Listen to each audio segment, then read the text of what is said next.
서신경으로 우리의 신앙을 고백합니다. 전능하사 천지를 만드신 하나님 아버지를 내가 믿사오며 그 외아들 우리 주 예수 그리스도를 믿사오니 이는 성령으로 잉태하사 동정녀 마리아에게 나시고 본디오 빌라도에게 고난을 받으사 십자가에 못 박혀 죽으시고 장사한 지 사흘 만에 죽은 자 가운데서 다시 살아나시며 하늘에 오르사 전능하신 하나님 우편에 앉아 계시다가 저릴로서 산자와 죽은 자를 심판하러 오시리라. 성령을 믿사오며 거룩한 공회와 성도가 서로 교통하는 것과 죄를 사하여 주시는 것과 몸이 다시 사는 것과 영원히 사는 것을 믿사옵나이다. 아멘. 찬송가 413장 찬송합니다.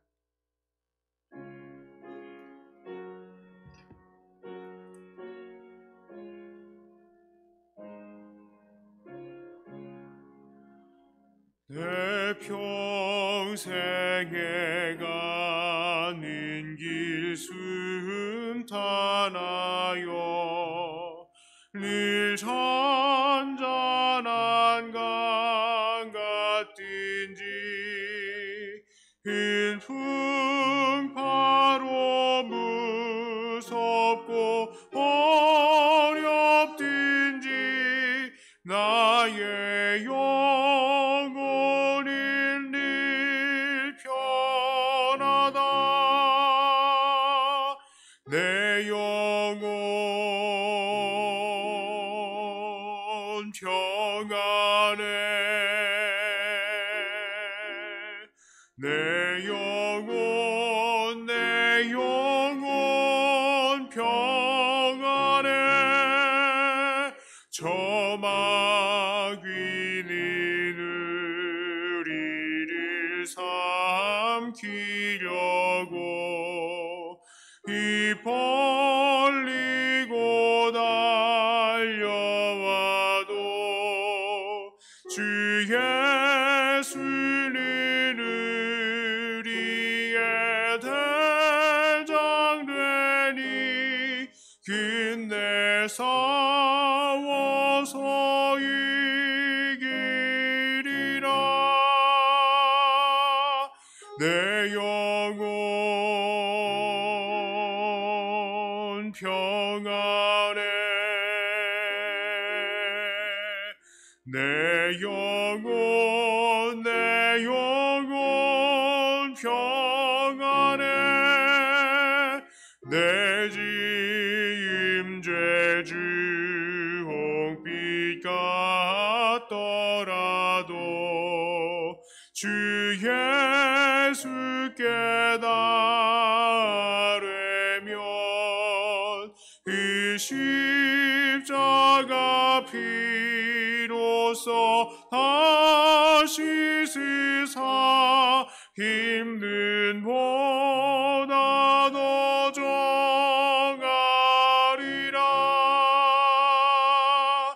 내 영혼 평안해. 내 영혼 평안해. 저 공중에 구름이 일어나며 금나팔이 울릴 때에 주 오셔서 세상을 심판해도 나의 영혼은 겁없으리. 내 영혼 평안해. 내 영혼 평안해.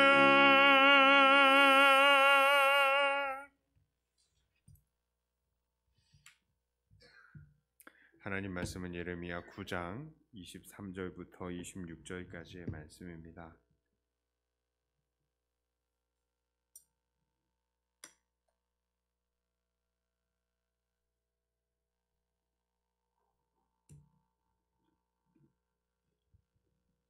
예레미야서 9장 23절부터 26절까지의 말씀입니다.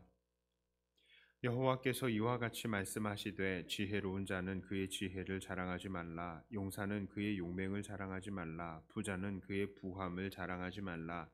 자랑하는 자는 이것으로 자랑할지니 곧 명철하여 나를 아는 것과 나 여호와는 사랑과 정의와 공의를 땅에 행하는 자인 줄 깨닫는 것이라. 나는 이 일을 기뻐하노라. 여호와의 말씀이니라. 여호와의 말씀이니라. 보라, 날이 이르면 할례 받은 자와 할례 받지 못한 자를 내가 다 벌하리니 곧 애굽과 유다와 에돔과 암몬 자손과 모압과 및 광야에 살면서 살적을 깎는 자들에게니라. 무릇 모든 민족은 할례를 받지 못하였고 이스라엘은 마음에 할례를 받지 못하였느니라 하셨느니라. 아멘. 자, 우리는 지난 8장에서 이스라엘 사람들이 하나님 앞에 늘 거짓을 일삼는 것을 보았습니다. 그리고 그 거짓의 원인이 무엇이었습니까? 바로 하나님 사랑, 이웃 사랑이 아니라 바로 자기 자신만을 사랑한 결과라는 것도 나누었습니다. 자, 하나님께서는 이런 이스라엘 사람들에게 진노하시고 그들에게 벌을 내리시기로 결정하셨습니다. 그 벌의 내용이 바로 예루살렘의 패망인 것이죠. 자, 그러면서 하나님께서는 이들에게 다시 한번 하나님께서 원하시는 것을 말씀하셨습니다. 그것은 바로 겉사람이 아닌 속사람이 하나님을 기쁘시게 해야 한다는 것입니다. 23절에서 하나님께서는 인간의 지혜와 용맹과 부함을 자랑하지 말라라고 합니다. 오히려 24절을 보니까 하나님을 아는 것과 하나님을 깨닫되 하나님은 사랑과 정의와 공의를 땅에 행하시는 분이신 줄을 깨닫는 것을 기뻐하신다고 말씀하십니다. 그리고 25절, 26절에서는 하나님께서는 몸에 할례 받건 받지 않건 간에 상관없이 하나님의 심판의 대상이 될 수 있다는 것을 말씀하십니다. 왜냐하면 하나님께서는 마음에 할례를 받는 자를 원하시기 때문입니다. 자, 그렇습니다. 우리는요, 우리의 속사람으로 하나님께 기쁨이 되기를 원해야 합니다. 자, 우리가 아무리 억만금을 벌고요, 이 세상에서 성공하고 건강하고 행복하게 잘 산다 할지라도 우리의 속사람이 하나님을 기쁘시게 하지 못한다면 우리는 하나님께 영광 돌리지 못하고 오히려 하나님의 심판의 대상이 되고 마는 것입니다. 자, 이것을 생각할 때에 우리는 정말 우리 삶을 돌아보지 않을 수가 없습니다. 우리는 정말로 마음에 할례를 받은 사람들입니까? 우리는 겉사람과 속사람 중에 무엇에 더 신경을 쓰고 살고 있습니까? 우리는 마땅히 우리의 속사람을 신경 쓰면서 살아야 할 것입니다. 많은 사람들이 이 땅의 것들에, 우리의 겉사람에게 관련된 것들에 신경을 쓰고 또 그것을 자랑합니다. 또 그것을 더 자랑하기 위해서 노력합니다. 그리고 그런 것들을 자랑하려고 노력하는 사람들 중에 어떤 사람들은 정말 이 세상에서 많은 지혜와 용맹과 부함을 사랑할 수 있는, 자랑할 수 있는 환경을 얻을 수도 있을 것입니다. 자, 사실 이런 것들은 사람들이 살아가는데 필수적인 것이기도 하죠. 정말 눈 감으면 코 베어갈 것 같은 이 세상 속에서 지혜롭지 못하고 또 용맹스럽지 못하고 부하지 못하면 정말 많은 사람들에게 이용당하고 무시당하기 쉬운 것이 오늘날의 세상입니다. 자, 그런데 하나님께서는 그런 것들을 자랑하지 말라라고 하십니다. 왜 그렇습니까? 이런 것들을 우리가 아무리 많이 자랑한다고 한들 이것들은 하나님 앞에서는 아무런 의미가 없는 것이기 때문입니다. 하나님께서는 우리가 이 땅에서 얼마나 성공하고 얼마나 용맹하고 얼마나 지혜로웠는지를 따지시지 않으시기 때문입니다. 오늘 예레미야 당시에 그 사람들에도 하나님께서는 그 겉사람 자랑하지 말라라고 말하셨습니다. 하나님께서는 우리의 속사람이 얼마나 주님을 닮았는가를 보시지 우리의 겉사람을 중요하게 생각하시지 않으십니다. 그러므로 우리는 살아있을 때에 우리의 속사람에 더욱더 신경을 쓰는 사람들이 되기를 주님의 이름으로 축복합니다. 특별히 우리가 하나님께 기도하는 것도 마찬가지입니다. 참 많은 사람들이 기도할 때요, 여전히 겉사람에 관련된 것들을 기도합니다. 어떻게 하면 이 땅에서 더 잘 먹고 잘 살까? 뭐 이런 것들을 기도하죠. 이 새벽 기도에서도 저녁 기도에서도 이렇게 하나님 앞에 우리의 눈에 보이는 것들을 채워달라고 간구합니다. 이런 간구들 필요하죠. 이런 간구를 통해서 하나님께서 우리를 먹이시고 입히시고 살게 하신다는 거 정말 우리가 인정할 수 있게 되고요. 또 이런 간구에 응답하시는 하나님을 경험함으로 하나님의 살아계심과 인도하심을 우리는 경험할 수 있습니다. 그러나 그런 기도도 어느 정도껏 해야죠. 이런 기도만으로 우리는 하나님을 기쁘시게 할 수는 없습니다. 왜냐하면 이런 것들이 필요한 줄을 우리 하나님께서는 이미 아시기 때문입니다. 우리가 더욱더 힘써서 기도해야 되는 내용은 무엇이겠습니까? 바로 우리의 속사람이 하나님을 닮아서 하나님을 기쁘시게 할 수 있기를 간구해야 하는 것입니다. 기도하면서 하나님의 사랑과 정의와 공의의 성품들을 생각하고 내가 사랑하지 못한 것들을 돌아보고 어떻게 하면 내가 하나님을 더 사랑할까 하나님께 여쭤보고 또한 어떻게 하면 내가 정의를 지키면서 살까 고민하고 어떻게 하면 이 사회에 공의가 강물처럼 흐르게 할까를 우리는 기도해야 하는 것입니다.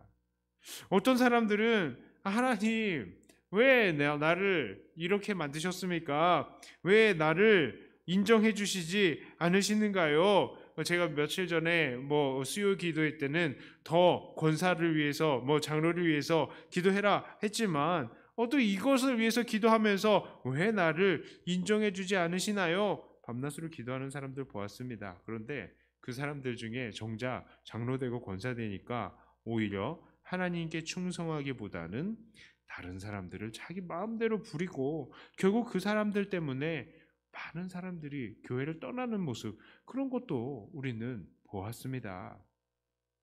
교회 안에서 이렇게 직분을 욕심내고 추구하는 것도 어쩌면 겉사람에 속한 것일 수도 있다는 것 우리는 깨달아야 됩니다. 만일 우리가 정말로 마음의 할례를 받고 또한 우리의 속사람이 하나님을 닮아간다면 우리는 이러한 겉사람에 속한 것들에 신경 쓰지 않고 그저 하나님을 기쁘시게 하기 위해 살아가기 위해 노력하고 충성할 것입니다. 우리의 기도가 그저 이 세상의 지혜와 부와 용맹함을 강구하는 것이기만 하고 정작 우리의 속사람에는 전혀 아무런 변화를 일으키지 못하는 것이라면 그런 기도는요, 우상에게 하는 기도와 똑같은 것입니다. 세상의 종교들도 다 그런 식으로 기도합니다. 그러나 하나님은 그런 기도만을 원하시지 않으시는 것입니다. 정말로 기도하면서 우리가 주님을 더 닮아가기를 주님께서는 원하시고 계십니다. 그래서요, 우리가 새벽마다 기도하고 시시때때로 기도하는 것 무엇을 위해서요? 주님을 닮아가기 위해서 우리는 노력해야 되는 것입니다. 참 기도 어려워요. 기도는 어렵습니다.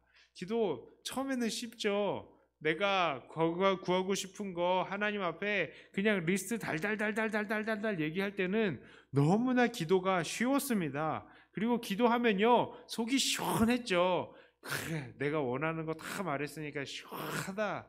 그런데요, 기도는 하면 할수록 점점 더 어려워집니다. 왜요? 내가 하고 싶은 말만 쏟아내는 것이 점점 더 줄어들고요.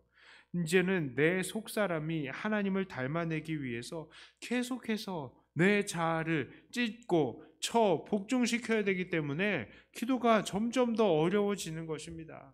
그러나 어쩌겠습니까?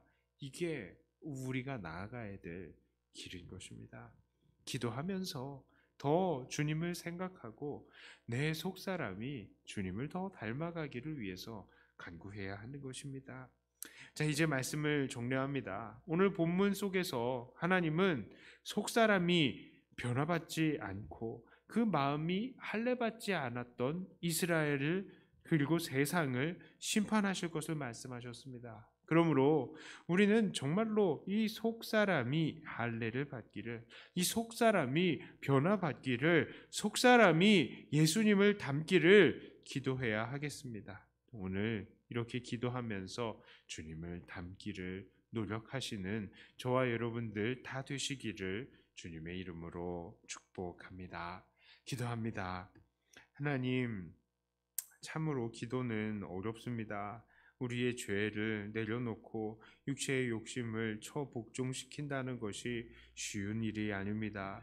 그러나 우리가 이러한 고백을 하면서 더 주님을 닮아가게 하여 주시옵소서. 하나님, 물론 우리의 필요한 것들이 있음을 하나님께서 아십니다. 그러므로 우리가 하나님께 우리의 모든 것들을 다 맡겨드리는 이 시간 되게 하여 주시고, 하나님 앞에 우리의 모든 걱정과 근심을 다 내려놓을 때 하나님께서 우리를 인도하신다는 것, 우리를 먹이신다는 것, 입히신다는 것 우리가 믿고 기도할 수 있게 하여 주시고, 무엇보다도 모든 것들을 신뢰함을 통하여서 우리가 예수님을 닮아가는 시간이 되게 하여 주시옵소서. 특별히 하나님, 여전히 이 땅에서 필요한 것들을 간구해야 될 때가 있습니다. 우리를 불쌍히 여기시고 우리가 간구하는 모든 내용들에 하나님 응답하여 주시옵소서. 이 시간 더욱더 주님을 닮아가는 우리가 되기를 원하며 우리 주 예수님 이름으로 간절히 기도드리옵나이다. 아멘. 하늘에 계신 우리 아버지여, 이름이 거룩히 여김을 받으시오며 나라의 임하옵시며 뜻이 하늘에서 이룬 것 같이 땅에서도 이루어지이다. 오늘날 우리에게 일용할 양식을 주옵시고 우리가 우리에게 죄 지은 자를 사하여 준 것 같이 우리 죄를 사하여 주옵시고 우리를 시험에 들게 하지 마옵시고 다만 악에서 구하옵소서. 대개 나라와 권세와 영광이 아버지께 영원히 있사옵나이다. 아멘. 같은 말씀 가지고 또 교회를 위해서 기도하시고 각자 가지고 나오신 기도 제목으로 기도하시다가 돌아가도록 하겠습니다.